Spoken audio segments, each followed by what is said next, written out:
তো hello everyone, কে কে চেনেন এই জিনিসটা কি জানলে কমেন্ট বক্সে বলে যান। তো আমরা এখন যাচ্ছি দুই ভাই খাওয়া মানে গাছ থেকে পাড়তে। তো এখানে গাছের অভাব নাই, কোন গাছটাই ভালো আছে সেখানে যাচ্ছি। তো দেখতে চাইলে সাথেই থাকুন। সামনে যাচ্ছে ছোটো ভাই, এখানে আমাদের বাসার সামনে অনেক বড় বিল, তো বিলটাও দেখাই নিলাম। তো ছোটো ভাই দেখছে যে কোন গাছতে পারা যায়। তো এখানে আবার গাছের থেকে অনেকে পেড়ে এনেছে। তো আমরা ওখানে সামনে আরও গাছ আছে, তো সেদিকে যাব। এখন দেখতে চাইলে সাথেই থাকুন। গাছে আমি উঠতে পারি, কিন্তু ছোটো ভাই থাকতে তো আর আমার উঠা লাগে না, এই জন্য ছোটো ভাই কাঁচা মেরে রেডি। এখন সামনের দিকে যাচ্ছি, তো কোন গাছতে পারা যায়।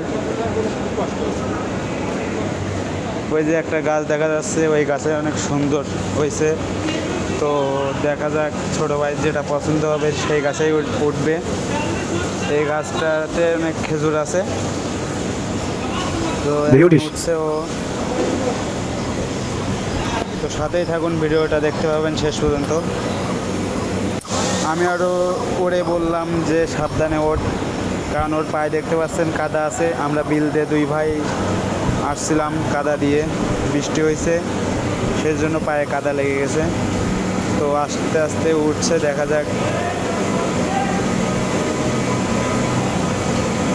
এখন গাছের মাথায় উঠে গেছে।